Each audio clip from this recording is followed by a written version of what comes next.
খালি হাতে একটা অনাবাদি জমি পরিষ্কার করল। সে নিজ হাতে ছোট ছোট আখের চারা লাগালো।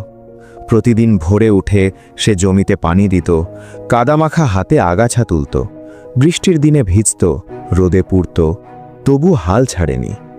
মাসের পর মাস কেটে গেল। ছোট চারাগুলো ধীরে ধীরে বড় হয়ে সবুজ উঁচু আখের বাগানে পরিণত হল। এই বাগানই ছিল তার পরিবারের শেষ ভরসা। এক রাতে সে দেখল একটা শিয়াল ঢুকে আখ ভেঙে ফেলছে। রাগ আর হতাশায় অন্ধ হয়ে সে ফাঁদ পেতে শিয়ালটাকে ধরে মেরে ফেলল। কয়েকদিন পর আবার আরেকটা শিয়াল আসতে লাগল।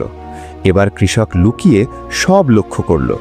সে দেখল শিয়ালটা আখ খাচ্ছে না, বরং আখের গোড়া থেকে ইঁদুর ধরে নিয়ে যাচ্ছে, যেগুলো শিকড় কেটে ফসল নষ্ট করছিল। হঠাৎ কৃষকের বুক কেঁপে উঠল। সে বুঝতে পারল আগের শিয়ালটাকে সে ভুল বুঝে মেরে ফেলেছিল। মাঠের মাঝখানে দাঁড়িয়ে চোখ ভেজা কণ্ঠে সে বলল, হে প্রভু, অজান্তে করা আমার অন্যায়ের জন্য আমাকে ক্ষমা করো।